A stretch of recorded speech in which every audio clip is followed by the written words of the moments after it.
오늘 본문 스가랴서 14장 1절부터 21절을 저와 여러분이 번갈아 교독하시겠습니다. 여호와의 날이 이르리라. 그날에 내 재물이 약탈되어 내 가운데에 나누이리라.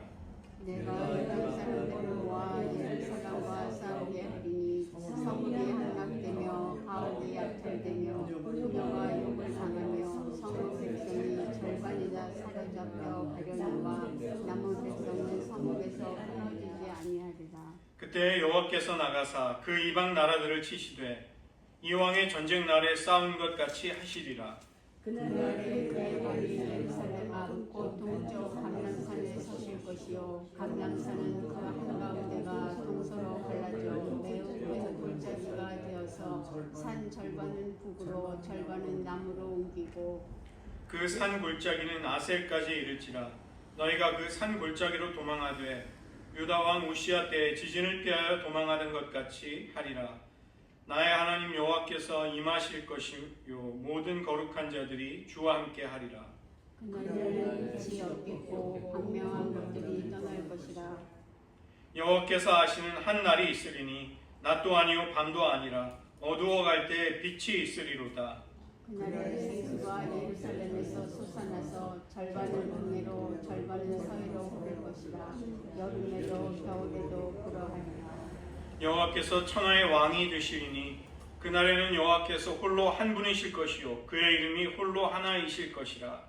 온 땅이 그의 바라봐 그칠 때에 네바에서 예루살렘 남쪽 민목까지 이를 것이며 예루살렘이 높이 들려 그 근처에 있으리라. 베냐민 문에서부터 천문짜리와 성 모퉁이 문까지 또 하나넬 방지에서부터 왕의 포도주 짜는 곳까지라. 사람이 그 가운데에 살며 다시는 저주가 있지 아니하리니 예루살렘이 평안히 서리로다. 예루살렘에 진 모든 백성에게 여호와께서 내리신 재앙은 이러하니 곧 섰을 때에 그들의 살이 썩으며 그들의 눈동자가 눈구멍 속에서 썩으며 그들의 혀가 입 속에서 썩을 것이요. 그날에 여호와께서 그들을 크게 요란하게 하시리니 피차 손으로 붙잡으며 피차 손을 들어 칠 것이며 유다도 예루살렘에서 싸우리니 이때 사방에 있는 이방 나라들의 보아 곧 금과 은과 물복이 심히 많이 모일 것이요. 또 말과 노새와 낙타와 나귀와 그 진에 있는 모든 가축에게 미칠 재앙도 그 재앙과 같으리라. 예루살렘을 치러 왔던 이방 나라들 중에 남은 자가 해마다 올라와서 그 왕 만군의 여호와께 경배하며 초막절을 지킬 것이라. 땅에 있는 족속들 중에 그 왕 만군의 여호와께 경배하러 예루살렘에 올라오지 아니하는 자들에게는 비를 내리지 아니하실 것인즉 만일 애굽 족속이 올라오지 아니할 때에는 비 내림이 있지 아니하리니 여호와께서 초막절을 지키러 올라오지 아니하는 이방 나라들의 사람을 치시는 재앙을 그에게 내리실 것이라.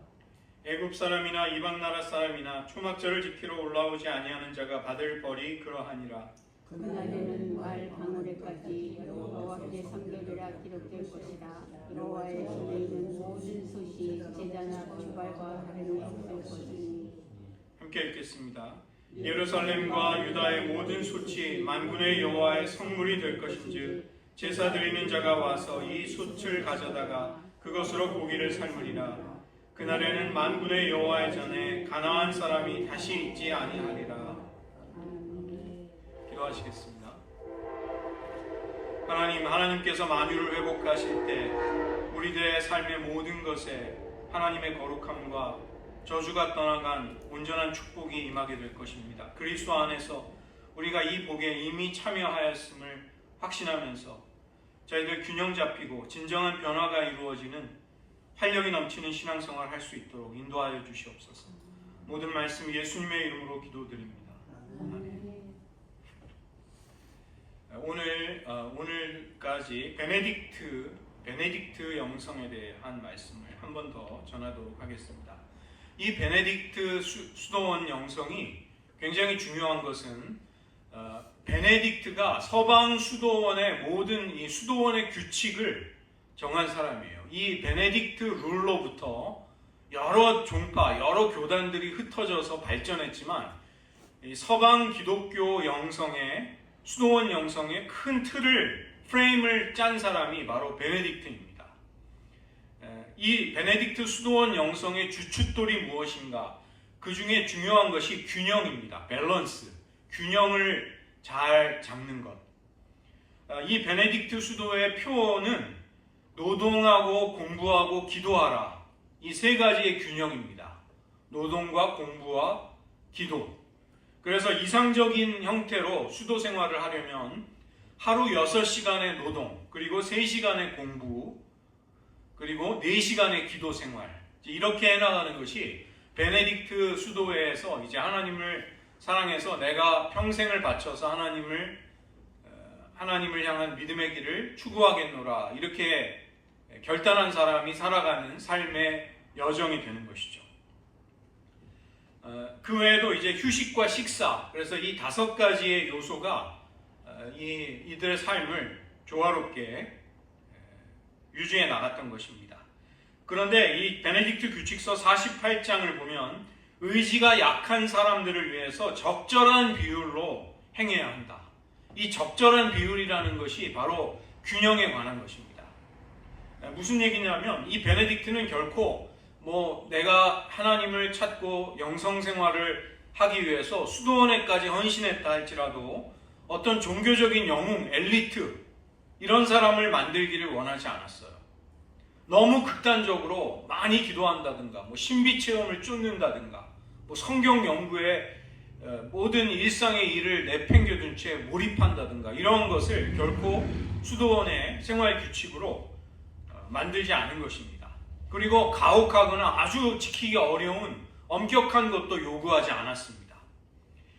이 베네딕트 수도회의 수도원 규칙을 동방 정교의 어떤 수도사들은 이거 너무 느슨하고 너무 싱거운 거 아니냐, 너무 밋밋한 거 아니냐, 이렇게 해가지고 하나님을 어떻게 깊은 은혜를 추구한다는 말이냐, 이렇게 생각하는 사람들까지 있었다고 합니다. 그러나 이 베네딕트가 정한 수도원의 수칙이야말로 굉장히 복음적인 방향성과 잘 조화가 되고 영과 혼과 육이 전인적으로 하나님 앞에 성장하고 살아가고 있는 우리들의 현실과 이게 잘 맞았다는 것입니다.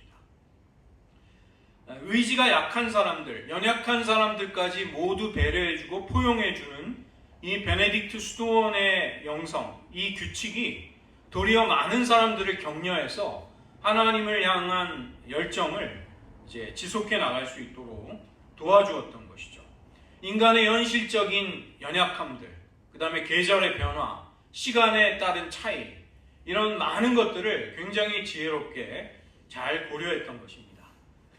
이 영성신학에서 spiritual formation, 영성 형성, 우리가 주님을 닮아가는 것을 건축에 비유한다고 할 때 베네딕트가 염두에 둔 건물은 어떤 건물인가?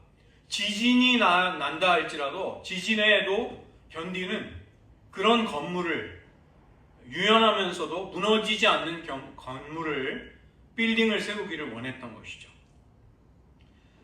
이 여진 처리가 되어 있지 않은 건물은 아무리 화려해도 이제 지진이 일어나면 완전히 무너지게 됩니다. 굉장히 치명적인 일이 벌어지는 것이죠. 예를 들어서 근본주의, fundamentalism, 근본주의자들은 굉장히 강건하고 자기들이 신뢰하고 자기들이 믿고 있는 신조, 가르침, 신학 이런 거에 목숨을 겁니다. 그런데 도리어 그들의 신앙은 부러져 버릴 수 있는 것입니다. 딱딱한 돌처럼 그냥 깨져버릴 수 있는 것입니다. 무턱대고 이상을 쫓을 때 그것은 굉장히 위험해지는 것이죠. 우리가 하나님의 영적인 은혜를 사모할 때도 마찬가지입니다. 그 다음에 불합리하고 극단적인 고집을 피우면서 비현실적으로 막 어떤 영성생활을 하려고 할 때 이것에도 굉장한 문제가 생기고 건강하지 않은 삶이 되는 것입니다. 미식축구에서 유능한 뛰어난 쿼터백들은 이제 상대 수비의 진영이 딱 바뀌면 어떤 작전을 써야 될지 바로 바꾸는 것이죠. 그 대안이 플랜 A, B, C, D가 다 있는 것입니다. 그것이 승리를 가져오는 것이죠. 이 베네딕트가 수도원장을 세울 때 이제 수도원장, 여러 곳에 수도원이 생기면 수도원장이 세워지잖아요. 우리 개신교식으로 말한다면 이제 담임 목사를 뽑을 때 어떤 기준으로 지도자를 세워야 되는가?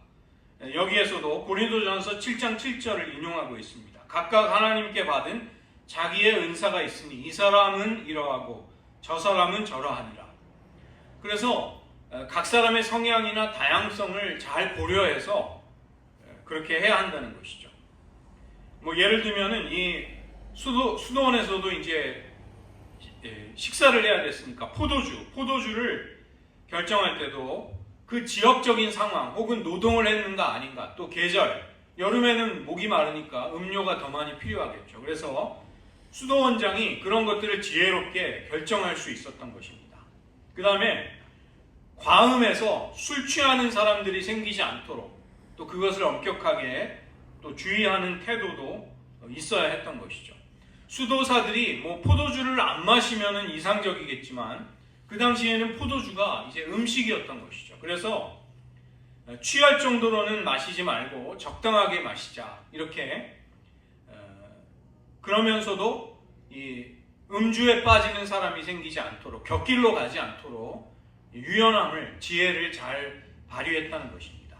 우리가 생각하는 것처럼 뭐 수도원이 엄격하게 사람들을 비인간적으로 대하고 통제하고 이런 것이 아니라 굉장히 인간적이고 또 어려운 사람들, 그 가운데 의지가 약한 사람들도 배려해주면서 끝까지 하나님을 사랑하고 그 하나님을 향한 헌신을 계속해 나갈 수 있도록 서로 배려해 주었던 것이죠.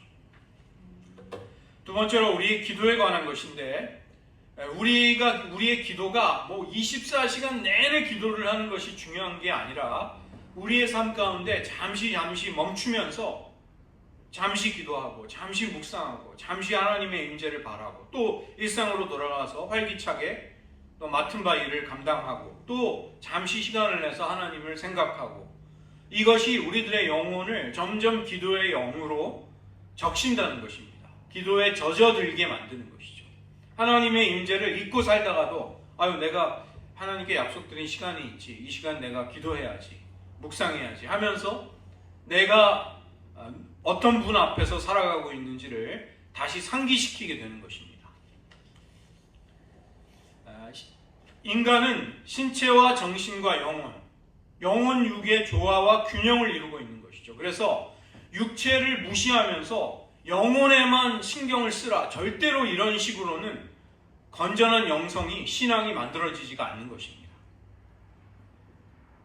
체력이 뒷받침이 안 되면 기도 생활을 못합니다. 저도 절실하게 많이 느낍니다. 부활하신 예수님이 굳이 제자들 앞에서 구운 생선을 드셨어요. 뭐 예수님이 배가 고프셔서 드셨겠습니까? 에너지가 부족해서 드셨겠습니까? 예수님의 그 부활하신 몸이 영과 혼과 육이 온전한 전인적인 몸이라는 것을, 부활한 몸을 가지고 나타나셨음을 제자들에게 알려주시기 위해서 그렇게 하신 것입니다. 요점은 하나님이 지금 이루어가시는 창조의 회복, 이 가운데서 우리들의 삶의 모든 영역이 거기에 다 포함이 되고 다 들어가 있다는 거예요. 우리들의 삶에 소홀히 하거나 이건 무시해버리거나 버려도 되는 것이 없다는 것입니다. 왜냐하면 하나님의 회복은 전인적으로 우리의 삶의 모든 국면, 모든 영역에서 오기 때문에 그런 것입니다. 모든 것이 하나님의 백성의 구원과 관련되어 있고 하나님의 은혜로운 통치의 대상이 되는 것이죠. 통치의 영역. 그래서 이 베네딕트 영성이라는 것은 육체를 도외시하거나 육체를 빼버리는 영성이 될 수 없는 것입니다. 수도원의 일상이 바로 그런 것이죠. 수도원의 일상이 여러 가지 할 일들이 있었지만 결코 그들은 급하게 쫓기는 듯이 분주하게 살지 아니하였습니다. 모든 것들을 적절하게 유지하는 균형감이 있었던 것이죠. 자기의 소유, 인간의 자아, 또 우리가 열정을 가지고 추구하는 일들, 온갖 좋은 것들이라도 그것이 균형을 잃어버리게 되면 자칫하면 우리들의 모든 것을 요구하는 우상이 될 수 있는 것입니다. 그래서 이 베네딕트 수도회의 삶의 균형이라는 것은 그런 우상들로부터 우리들을 지키기 위한 굉장히 지혜로운 접근이었던 것이죠. 이 라틴어로 오푸스 데이라는 말이 이제 하나님의 일이라는 뜻인데, 이것이 뭐냐면 오푸스 데이라는 것은 하루의 일상 속에서 간간히 시간을 정해서 시간을 짧게 끼워 넣어서 하나님을 찾는 시간이었습니다. 그래서 이것을 시간의 예전, Liturgy of Hour, 시간의 예전이라고도 불렀습니다. 정해진 시간마다 기도나 예배를 드렸는데 8번, 이 표준적인 정해놓은 절차는 8번이었는데 그게 어디서 나왔냐면 시편 119편 164절에 보면 내가 하루 7번씩 주를 찬양하리이다. 여기 7번에다가 119편 62절에 밤중에 일어나서 하나님을 찾는 거, 이걸 합쳐가지고 8번을 이제 하나님을 찾으려고 했던 것이죠. 그래서 이 8번은 철야기도, 새벽기도, 아침 찬양기도, 오전 9시 기도, 정오기도, 오후 3시 기도, 저녁기도, 취침전 기도, 이렇게 하면 전부 8번이 됩니다. 이 엄격하게 이것을 지킨 수도회가 시토 수도회 혹은 트라피스트 수도회 같은, 나는 좀 철저하게 하나님 앞에 온 몸과 마음과 내 시간을 다 온전히 들여서 살겠다, 이렇게 해서 이걸 지키는 수도회가 있어요. 뭐 예를 들어서 토마스 키팅 신부님, 센터링 프레어를 이제 현대인들에게 보급한 그분은 시토 수도회 분이었고, 토마스 머튼 같은 사람은 트라피스트 수도회 출신입니다. 이분들은 새벽 3시 반쯤에 일어나서 하루를 시작하고 저녁 9시 반에 잠자리에 들어요. 그래서 이걸 철저하게 잘 지키면서 하루에 8번씩 하나님께 기도하거나 하나님을 찾았던 것이죠. 뭐 1시간, 2시간씩 할 수는 없고 짧게 10분, 15분, 20분 이렇게 하나님을 찾았던 것입니다. 이 베네딕트 수도회는 보통 4번 정도, 먼저 오전 6시에 아침 기도, 그 다음에 정오 기도, 오후 기도, 그리고 식사 후에 드리는 취침전 기도, 그래서 한 4번 정도를 이제 기도를 실천하는 것이죠. 그래서 매일 일정한 시간에 기도함으로써 쉬지 말고 기도하라는 이제 데살로니가 전서의 그 바울의 말씀을 그들은 따랐던 것입니다. 이 의도적으로 정해진 시간에 기도를 드릴 때 중요한 것은 우리들의 영혼에, 우리들의 내면에 기울이는 관심입니다. 우리가 이제 끼니를 챙겨 먹는 습관이 자연스럽게 우리들은 평생 그것을 체득한 사람들이죠. 누가 뭐라고 하지 않아도 하루에 3번. 나이가 드니까 저도 3번은 꼬박 못 먹겠더라고요. 또 그리고 저희 아내가 또 삼식이는 안 된다. 삼식이 못 챙겨주겠다. 그래서 하루 한 2번 정도 식사를 해도 뭐 충분히 이렇게 체력이 유지가 되더라고요. 나이가 드니까. 근데 이 뭐냐면 우리가 식사 같은 것들은 굉장히 유연하게 우리의 영양과 몸의 상태를 고려해서 온갖 것들을 다 적절히 잘 섭취를 합니다. 이것이 우리에게 체득이 되어 있어요. 우리가 실천해야 될 목록 속에다가 식사는 뭐 어떻게 하고 무슨 메뉴로 하고 이렇게 정하지 않아도 우리는 그것을 수십 년의 삶을 통해서 잘 하고 있습니다.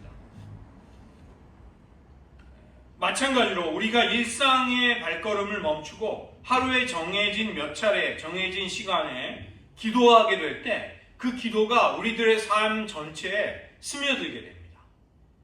가랑비에 옷 젖듯이 그런 기도가 아무것도 아닌 것 같아도 하나님께 정해진 시간에 기도하기 시작할 때 그 기도의 심령이 우리들에게 깊어지는 것이죠. 베네딕트의 굉장히 지혜로운 통찰은 뭐냐면 일상의 수단을 가지고 하나님을 찾아야 한다. 무언가 비상한 은혜 체험, 굉장한 신비 체험, 그런 거 여러분 일생에 몇 번이나 우리에게 찾아오겠습니까? 그런데 일상에서 가장 쉽게 규칙적으로 실천할 수 있는 그런 수단들을 가지고 하나님을 찾으라. 그렇게 평생 살자. 우리가 하나님을 사랑하면서 살자. 이것이 베네딕트 수도원 영성의 굉장히 탁월한 점인 것이죠. 그래서 하나님께 반응하는 것이죠. 그런 식으로 기도하고 말씀을 묵상하고 또 순종하면서 그러한 것을 일과 속에다가 이렇게 잘 짜 넣은 것입니다. 균형에 있어서 먼저는 일과 기도가 균형을 이루어야 되는 것이죠. 기도원에서, 이 수도원에서 바쁘게 작업을 하고 뭐 내가 어떤 굉장한 영적인 통찰이 하나님의 지혜가 와서 무언가를 막 연구하고 이렇게 한다 할지라도, 말씀 묵상에 깊이 빠졌다 할지라도, 이 하루의 그 정기적인 기도 시간을 알리는 벨이 울리면 모든 일과를 손에서 내려놓는 것입니다. 그 순간 다 내려놓고 그 기도의 자리로 함께 나아가서 같이 기도하는 것이죠. 베네딕트 규칙서 43장에 보면 베네딕트가 이런 이야기를 합니다. 어떤 것도 하나님의 일보다 우리가 더 좋아해서는 안 된다. 이것이 큰 원칙이기 때문에 내가 기도하며 하나님을 사모하는 마음으로 하나님께 나아가기로 약속드린 시간에 아무리 바쁜 일, 아무리 영적인 일을 하더라도 다 내려놓고 함께 모여서 공동체의 기도를 하는 것입니다. 재미있는 것은 규칙서 44장에 지각을 한 수도사는 성가대석 제자리에 돌아가서 수도원장이 허락할 때까지 바닥에 배를 깔고 엎드려 있어야 한다. 이게 이제 그 당시의 규칙에는 있는데 이걸 오늘날 문자 그대로 지키는 사람은 없죠. 그렇지만 이 수도사들은 그걸 잘 아는 것입니다. 내가 정해진 시간에 함께 모여서 하나님께 함께 약속드린 일을 하는 게 참 중요하다는 것을 알기 때문에 이제 시간을 잘 지키려고 그렇게 하는 것입니다. 우리가 일상 속에서 이렇게 시간을 정해놓고 하나님을 찾기 시작하면 그것이 느껴집니다. 우리의 모든 삶이 누구 앞에서 지금 행해지고 있는가? 무엇과 관련이 되어 있는가? 이것이 우리들의 의식 속에 깊이 자리 잡게 되는 것입니다. 내가 무엇을 위해 사는가? 이러한 것이 누가 가르쳐주지 않아도 그것이 이제 분명해지는 것이죠. 동시에 우리가 일이라는 것은 인생이 단지 기도하는 것만이 아니다. 이것을 우리에게 일깨워주는 것입니다. 우리가 노동을 하면서 우리의 삶의 본질을 느끼는 것이죠. 기도와 일은 서로가 다른 범주에 속한 다른 일이 되는 것입니다. 일이 기도를 방해해서도 안 되고 또 기도가 일을 방해해서도 안 되는 것이죠. 6일 동안을 일하고 안식일에 쉬면서 하나님은 그날을 거룩하게 복되게 지키도록 하셨습니다. 그래서 그리스도인들은 모든 날을 일과 기도로 뚜렷이 하나님을 섬기고 하나님과 관계를 맺었던 것이죠. 기도와 일에는 자기가 받아야 될 특유의 보상이 있습니다. 그러나 이 두 가지는 서로 관련이 되어 있지만 똑같은 일은 결코 아니라는 것이죠. 즉 하루에 노동이 없는 기도는 기도가 아니고 또 기도가 없는 일, 기도하지 않으면서 이루어지는 일도 진정한 의미의 일이 아니다. 이런 관점을 가지는 것입니다. 이렇게 기도와 일의 균형을 가지게 되면 우리는 교만에 빠지는 유혹에서 벗어나게 됩니다. 내가 뭔가를 잘해서 큰 보상을 얻을 때 그로 인해서 교만해지지 않게 되고, 그 다음에 또 일과 기도를 이제 번갈아 가면서 하는 삶의 리듬을 꾸준히 해나갈 때 우리가 막 욕망을 위해서 막 몰두하는 것을 열정이라고 착각하지 않게 됩니다. 아, 내가 욕심을 부리는구나. 내가 과로를 할 때 그 과로를 내가 더 축복받기 위한 수단이다. 이런 식으로 합리화하는 마음이 들지 않는 것이죠. 왜냐하면 일하다 기도를 하면서 다시 하나님 앞에 나아가 자기 자신을 또 돌아보고 그리고 또 다시 일하는 자리로 나아가는 것입니다. 누군가가 굉장히 나는 힘들게 어렵게 일을 했노라 이렇게 이야기하면 교만한 사람들은 겨우 그 정도 가지고 힘들어하냐. 나는 너보다 더 열심히 일하고 너보다 더 훌륭하게 산다. 이런 교만한 비교 의식을 이제 벗어버릴 수 있게 되는 것이죠. 그 다음에 일하면서 하나님을 겸손히 의지하기보다 자기 경험, 자기 지혜를 의지하려는 그런 교만한 마음을 기도하는 가운데 이제 점점 벗어버릴 수 있게 되는 것입니다. 이 오프스데이, 하나님의 일이라는 것, 하루의 일과 속에 기도와 하나님을 찾는 시간을 끼워넣는 것, 이것이 어디에서부터 비롯되냐면 시편 40편 13절에서 비롯되었습니다. 여호와여 속히 나를 도우소서. 여호와여 속히 나를 도우소서. 하나님의 도움을 간절히 긴박하게 구하는 가운데 기도하는 것입니다. 그렇게 일하다가 기도하고 하나님을 찾고 또 하나님의 은혜를 힘입어서 다시 삶의 자리, 노동의 자리로, 소명의 자리로 나아가는 것이죠. 우리가 어떤 일을 하는가가 우리의 삶이 타당하고 우리가 어떤 자격이 있느냐를 정해주지 않습니다. 세상은 우리를 중심으로 내가 우주의 중심이 돼서 돌아가지 않는 것이죠. 하나님이 온 우주를 통치하시는 것을 우리는 일과 기도의 그 균형 속에서, 삶의 리듬 속에서 찾아가게 되는 것입니다. 그 다음에 또 하나의 균형은 일과 소명의 균형입니다. 우리가 기도와 일을 함께 병행해 나갈 때 우리의 일상 속에서 하나님을 점점 더 깊이 알아가게 됩니다. 우리가 단조롭고 지루하게 반복되는 일을 해보면 일을 통해서 인생의 궁극적인 의미를 찾지 못한다는 것을 우리는 깨닫게 되는 것이죠.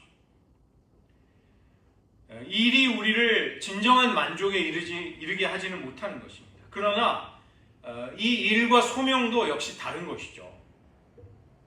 소명이라는 것은 하나님이 우리를 부르셨다는 데에서 비롯된 말입니다.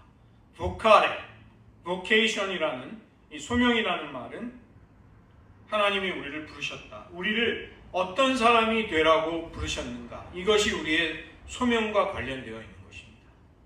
우리가 만약에 직업을 잃어버렸다 할지라도 우리의 소명은 잃어버리는 것이 아닙니다.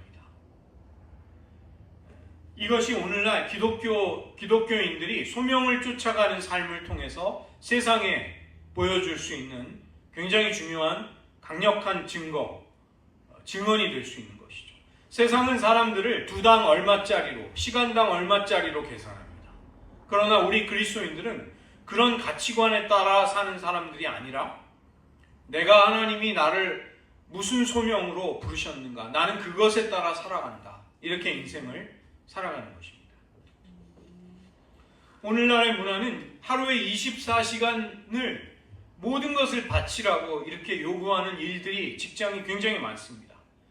이제 저도 그 교회를 사임하고 한 6주 정도 그 항공 수화물을 싸는 그런 포장하는 업체에 가서 일을 했거든요. 일을 했는데 그만둘 수밖에 없었습니다. 제가 일을 하기 싫어서 그만둔 게 아니라 이제 그 항공 수화물이 복잡한 콘솔이라고 그래서 그 컴퓨터와 연결이 된 그 운송회사, 그다음에 그 제품을 보내주는 생산회사, 이런 것과 연결된 복잡한 시스템을 운영하는 기계가 있는데, 제가 들어간 지 얼마 되지도 않았는데 앞에 선임자가 이제 힘들다고 그만두니까 네가 그거를 운영해야 된다. 그걸 저한테 맡기더라고요. 그래서 아니 이건 너무나 비합리적이다. 내가 들어와서 이제 일을 한 지 얼마, 한 달도 안 된 사람이 그 시스템을 돌리라고 하면 그러다 오류가 나면 어떡하냐.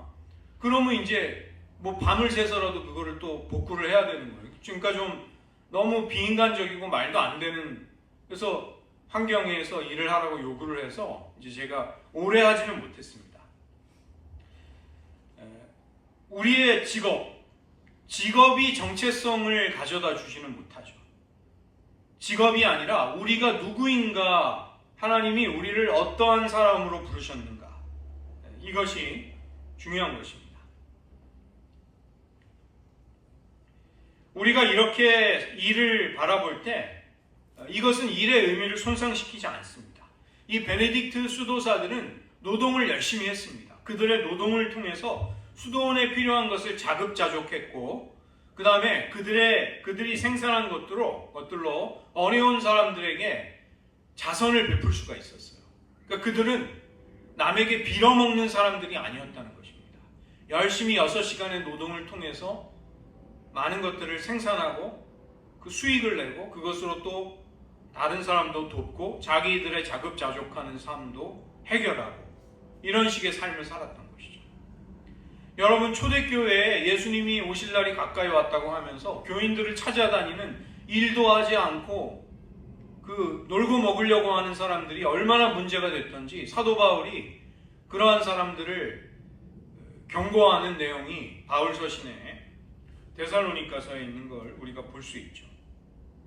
창세기 1장 28절과 2장 15절에 따르면 이 일은 타락에 따르는 저주가 아니었습니다. 이 일은 물론 타락 이후에 일이 인간에게 땀을 흘려야지만 음식을 먹을 수 있는 고통스러운 과정이 되기는 했지만 본래 일이라는 것은 하나님의 통치를 이 땅에 대리하는 인간의 영광스러운 소명이었습니다. 하나님이 창조하신 인간의 높은 고귀한 지위를 표현하는 방식이었던 것이죠. 그러나 오늘날 대부분의 일은 너무나도 힘들고 먹고 살기 위한 호구지책, 일하지 않으면 렌트비도 낼 수 없고 애들도 교육시킬 수 없기 때문에 죽지 못해서 나가야 하는 괴로운 일이 된 경우가 너무나 많지만 그것이 본래 하나님의 의도는 아니었던 것입니다.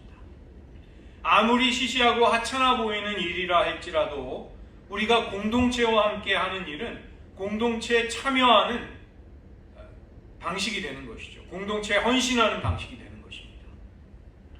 지금 LAFC라는 그 축구단에 손흥민 선수가 왔는데 제가 뉴스를 보니까 그 메이저리그 그 축구 구단들은 그 연봉 셀러리 캡이 있어요. 그러니까 선수들의 월급의 총합이 일정 액수를 넘으면 안 됩니다. 그런데 한 팀당 3명이나 4명의 선수들은 셀러리 캡이 없는 선수들을 지정을 할 수가 있어요. 손흥민 선수가 거기 지정이 돼서 엄청난 많은 연봉을 받고 팀에 들어왔는데 이제 사람들이 깜짝 놀랐다고 합니다. 그런 선수들은 다 어떻게 일을 하냐면 좀 내가 이제 좀 컨디션도 좀 조절하고 나 집도 구하고 내가 할 일을 좀 잘 처리하면서 좀 천천히 훈련에 참여할게요. 이렇게 한다고 합니다. 그런데 손흥민 선수는 온 지 얼마 안 돼가지고 바로 지금 원정 경기 시카고에 가서 벌써 한 게임을 뛰었습니다.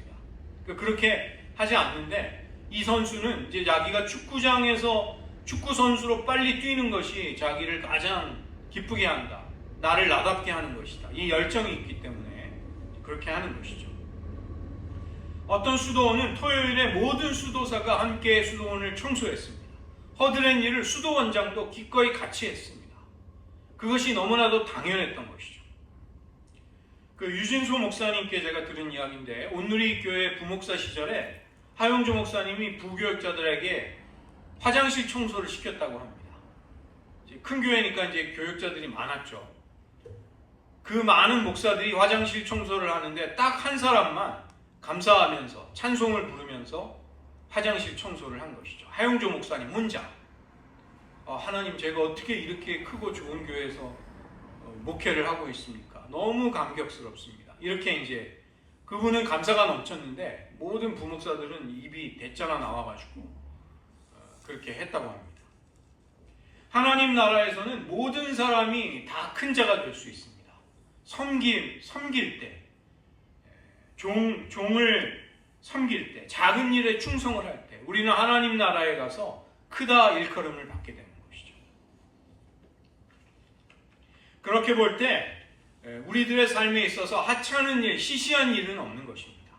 모든 것 가운데 우리들의 삶의 모든 것에 하나님이 임재하시는 것이죠. 인생의 어떤 영역도 하나님의 임재로부터 제외된 상관없는 그런 곳은 없다는 것입니다. 우리가 이런 태도를 가지고 일을 하고 삶을 살아가면 하나님을 더 깊이 사랑하고 그분과 동행할 수 있는 것이죠. 삶의 일상적인 부분에서도 하나님의 은혜와 임재를 놓치지 않는 사람이 되는 것입니다. 그래서 이 베네딕트 수도회가 참 놀라운 것은 수도원장을 뽑는 기준이나 수도원의 창고 관리인을 뽑는 그 기준이 상당히 비슷해요. 제가 그 부분을 인용해드리면 창고 관리인은 반드시 지혜롭고 행실이 성숙하고 차분해야 한다. 또 하나님을 두려워하고 공동체 전체의 아버지와 같은 존재가 되어야 한다. 그는 자기의 영혼을 지켜야 하고 자기가 맡은 병자, 어린이, 손님, 가난한 이들을 책임져야 하고 무엇보다 겸손해야 한다. 또 수도원에서 사용되는 모든 연장, 툴을 책임져야 하고 성찬식에서 쓰는 성스러운 그릇들을 섬세하게 다룰 줄 알아야 한다. 수도원장에게 요구되는 자질, 임무, 이것이 창고 관리인하고도 크게 다를 바가 없는 것이죠. 우리가 부엌에서 가족을 위해서 음식을 준비하다가 냄비나 국자 하나라도 그냥 던져버릴 수 없는 것입니다. 그런 유혹이 들 때 베네딕트는 그렇게 하지 않았던 것이죠.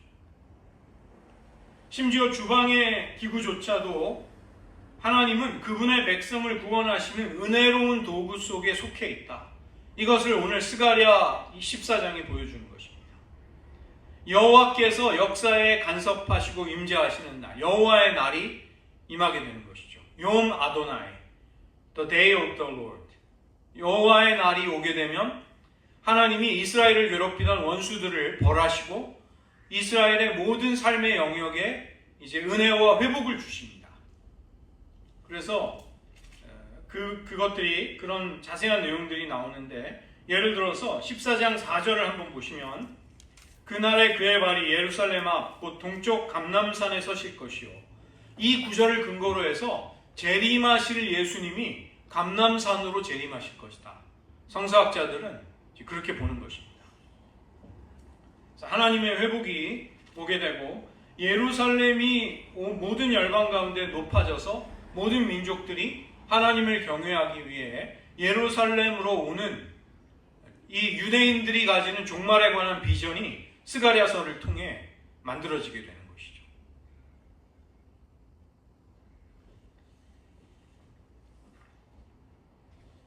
그리고 그 뒤쪽에 보면 20절 말방울에까지 여호와께 성결이라 기록될 것이다. 여호와께 성결이라는 것은 대제사장이 차는 이 금관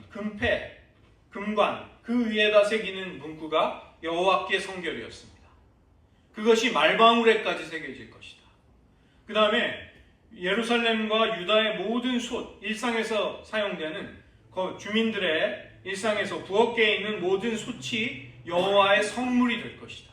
그래서 거기에다가 고기를 삶아서 하나님께 제물로 가지고 가도 아무 문제가 되지 않는 성물이 된다는 것이죠. 우리들의 삶의 모든 영역이 거룩해진다는 것입니다. 하나님의 회복과 구원이 우리에게 올 때.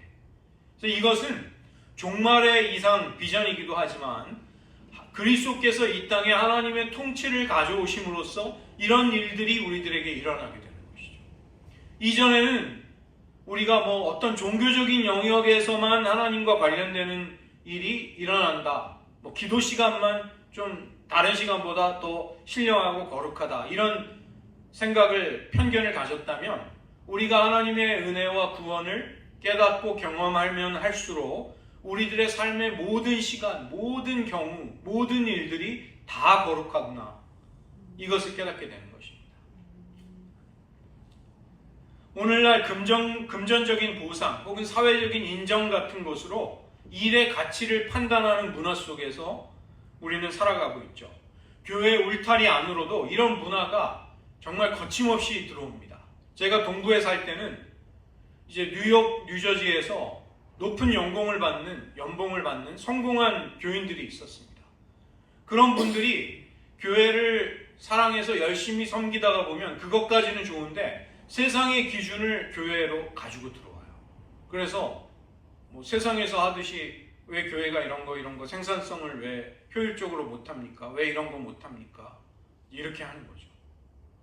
그러면 교회 본질과 맞지 않아도 그분은 이제 사회에서 높은 성공과 성취를 이뤄내듯이 마땅히 교회도 그렇게 해야 된다. 이 관점으로 교회를 보는 것입니다.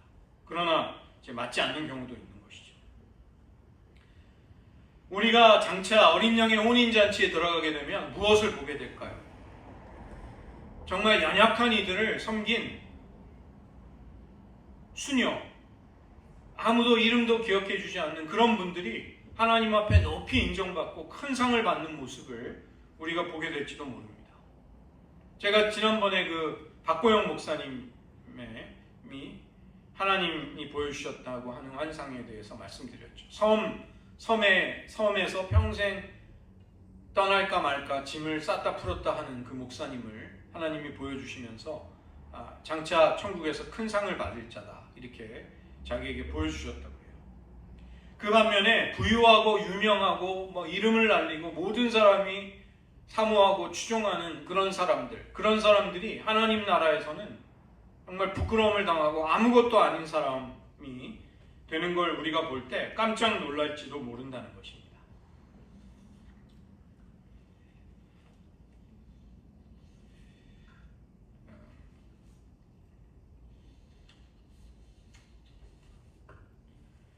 이 수도원에서 하나님을 사모하고 살아간다는 것, 그건 괴짜들이나 하는 것이 아니냐, 저들은 세상을 버리고 저렇게 무책임하게 사는 것이 아니냐, 결코 그렇지 않습니다. 그들은 굉장히 대담하게 하나님의 백성됨을 굉장히 철저한 제자도를 통해서 실천하고 있는 사람들이죠. 레지던트 에일리언, 거주하는 외국인, 이 말은 그 신학자인 스탠리 하워워스 그분이 한 말입니다.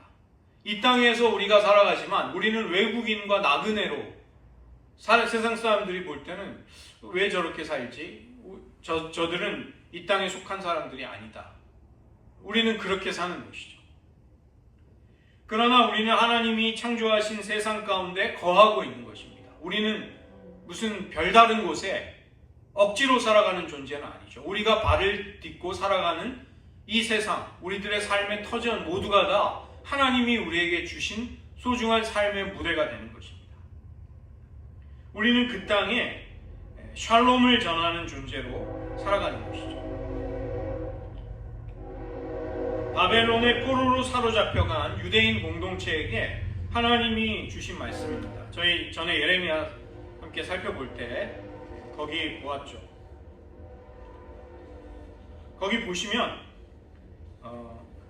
우리가 이 타락한 세상을 피해서 살아갈 수가 없습니다. 이것은 바벨론의 포로로 살아가고 있는 이스라엘 백성들이 하나님이 그곳에서 70년을 살게 하셨기 때문에 그 때를 채우기까지 그 삶의 자리를 벗어날 수가 없었어요. 그들은 여전히 바벨론 땅에서 하나님이 정하신 시간 동안 살아야만 했습니다. 그러나 그들은 그 땅 가운데에서 하나님의 샬롬, 하나님의 평안을 선포하는 자들로 살아갈 수 있었던 것입니다. 29장 7절을 보시면 이 구절을 바꿀 수가 있습니다. 우리들 교회 공동체, 이 베네딕트는 베네딕트 수도원을 염두에 두고 한 것이죠. 수도원 공동체, 그리고 이 땅의 교회 공동체, 신앙인의 공동체는 세상의 평안을 구하라는 것입니다.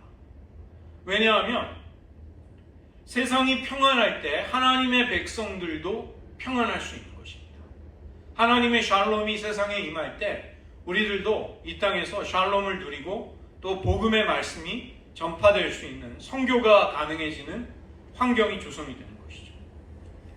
이런 소명이 지금 그리스도인의 소명인 것입니다. 우리는 세상을 위해 충성하지는 않습니다. 그러나 세상을 벗어나지 않고 이 세상에서 그리스도께 충성하며 사는 것이죠. 그러나 이 수도원을 제멋대로 돌아다니는 베네딕트가 부정적으로 본 수도사들, 그들은 규칙을 지키지 않는 사람들이었습니다. 그들은 여기저기 떠돌면서 자기 마음에 내키는 대로 여기는 좀 은혜가 되네 안 되네 평가를 내리면 또 딴 곳으로 가서 이쪽 수도원에 기웃기웃하다가 또 다른 수도원에 가서 또 기웃기웃하고, 그러나 그들은 하나님 앞에 이런 오프스테이, 하나님 앞에 노동하고 말씀을 묵상하고 기도하는 삶을 제대로 실천하지 않으면서 자기 멋대로 사는 사람들이었던 것입니다. 그래서 그들은 그들의 행동을 통해서 세상에 속해 있고 세상에 충성한다는 것을 보일 뿐이다. 그들이 삭발을 하고 수도회로 들어올지라도 그들의 삭발조차 하나님께 하는 거짓말일 뿐이다. 이렇게 베네딕트가 굉장히 냉정하게 기록을 남겼습니다. 그래서 우리들은 이 땅 가운데 하나님의 백성의 공동체를 세우고 베드로전서 2장 9절 하나님의 소유된 백성으로 하나님의 거룩한 나라로 이 땅에 살아가고 있는 것이죠. 그래서 우리가 그냥 교회를 오고 가는 그런 식의 명목상의 크리스찬이 아니라 하나님과 교제를 나누고 우리의 삶 가운데 모든 삶의 영역이 하나님의 것임을 고백하며 그렇게 살아갈 때 우리는 세상을 향해 굉장히 강력하고 효과적인 증인의 역할을 감당하게 되는 것입니다. 세상은 사회적인 서열을 매기죠. 이 사람은 중요한 사람, 이 사람은 보잘것없는 사람, 이 사람은 굉장히 신경 써야 되고 이 사람은 무시해도 되는 사람. 그러나 우리는 그런 모든 사회적인 규범들을 깨트려 버리고 그리스도 안에 모든 사람은 소중하다. 하나님은 모든 사람을 위해 자기 아들을 기꺼이 구원을 위해 아들을 내어주실 만큼 모든 사람을 사랑하신다. 우리는 그런 성경적인 가치관을 세상에 증거하게 되는 것입니다. 그래서 이러한 것들은 복음대로 살아가는 사람들의 삶이 있을 때 비로소 증거가 될 수 있는 것이지 결코 말만 가지고 새치혀를 가지고 매끄러운 말을 가지고 할 수 있는 것은 아니었던 것이죠. 어떤 신앙인이 길가에 주차되어 있는 자동차랑 접촉사고를 낸 다음에 정직하게 그 주인을 찾아가서 이제 사고를 냈다는 사실을 알렸다고 합니다. 그러니까 그 말을 듣는 보험사 직원이 세상에는 아직도 크리스찬이 제가 생각했던 것보다는 더 많았군요. 그런 작은 정직함이지만 그 한 가지를 실천했을 때 이제 사람들은 뭔가 일깨움을 받고 충격을 받는 것이죠. 공산주의나 파시즘, 어떤 독재 정권, 굉장히 그들은 세상을 마치 자기들이 변혁시키고 새롭게 할 수 있는 것처럼 주장합니다. 그러나 그들은 세상의 수단을 가지고 세상을 변혁시키려고 하기 때문에 실질적으로 아무런 변화도 만들어내지 못하고 도리어 세상을 더 악하고 혼란스럽게 만드는 것이죠. 현대인들은 교회의 신앙조차 어떤 민주주의, 자본주의 이런 이데올로기, 좌우익을 가리지 않는 이데올로기에 끼워 맞추려고 하는 그런 것을 적용해야 하지 않나 이런 도전을 합니다. 그러나 베네딕트는 복종과 착실함 그리고 하나님의 덕을 실천하는 단순한 삶을 통해서 진정한 신앙인의 삶을 세상에 증거하기를 원했던 것이죠. 1500년 전에 카톨릭과 개신교가 나뉘어지기도 전에 바로 베네딕트가 이런 기준들을 우리에게, 이런 비전들을 우리에게 제시했던 것입니다. 그래서 이 베네딕트 수도의 수도사들은 베네딕트에게 생기를 주셨던 영으로 우리들에게도 생기를 불어넣어 주소서 이렇게 기도한다고 합니다. 이 영은 바로 성령님이죠. 성령님. 지금 세상도 무엇이 진짜 복음이냐, 무엇이 진짜 그리스도의 성품이냐, 하나님이 정말로 살아계신 것을 어떤 움직일 수 없는 증거를 통해 확인할 수 있느냐, 이런 의문을 가지고 있습니다. 베네딕트가 자기 시대 속에서 진실된 삶을 통해서 그것을 나타내 보이고 증언할 수 있었습니다. 우리들도 지금 하나님이 우리를 두신 삶의 자리 속에서 그 역할을 감당하면서 하나님의 백성으로 살아가야 하겠습니다. 그런 은혜가, 그런 승리가 있으시기를 주님의 이름으로 축원드립니다. 이 시간 말씀을 의지하며 한 가지 기도하도록 하겠습니다. 베네딕트 수도의 영성 가운데 균형을 이룬다는 것은 마치 지진에조차 견뎌낼 수 있는 내구성이 강한 건물을 세우는 것과 마찬가지였습니다. 우리의 삶에 균형이 없게 될 때 삶의 고난과 어려움과 갈등, 크고 작은 미혹이 찾아오게 될 때 우리는 어쩔 줄 모르고 당혹스러워하게 될 것입니다. 우리의 삶 가운데 잠시 멈춰서 하나님을 생각하고 말씀을 묵상하고 나에게 주시는 음성에 귀 기울이는 시간들을 통해 기도의 영은 우리의 삶 전체에 스며들 수 있습니다. 일과 기도, 일과 소명은 별개의 영역이 아니라 함께 연결되어 있는 것입니다. 우리는 바로 그 하나님이 주신 일상 속에서, 시간과 기회 속에서 감사하고 기뻐하고 하나님의 은혜를 즐거워할 수 있게 됩니다. 오늘 스가랴 선지자는 욤 아도나이, 여호와의 날에 말방울에까지 여호와께 성결이라는 문구가 새겨질 것이다. 대제사장의 금패에 정금으로 새겨야 하는 그 단어가 우리들의 일상의 모든 영역 속에 이루어지고 스며들게 될 것이다. 이것을 예언합니다. 예루살렘과 유다의 모든 솥이 여호와의 선물이 되어서 제사 드리는 자가 그 솥을 가지고 제물을 삶아서 하나님께 기쁨으로 바칠 수 있게 될 것이다. 하나님의 거룩과 영광이 우리들의 일상과 삶의 모든 영역 속에 스며들어오고 거기에서 역사하는 그런 삶이 이루어지게 될 것이다. 이것은 종말의 비전일 뿐만이 아니라 성령을 주심으로써 이 땅에 하나님의 나라를, 하나님의 통치를 시작하신 예수 그리스도께서 우리 안에서 이미 시작하고 일하고 계시는 일인 것입니다. 우리에게 이 거룩을 주시옵소서. 우리들의 삶에 균형을 주셔서 우리가 영과 혼과 육의 균형, 일과 소명의 균형, 잠시 멈추는 기도와 모든 삶이 기도의 영으로 젖어드는 이런 균형이 우리들에게 이루어지게 하소서. 그를 통해 승리하게 하소서. 이 시간 잠시 이러한 은혜를 구하며 기도하겠습니다.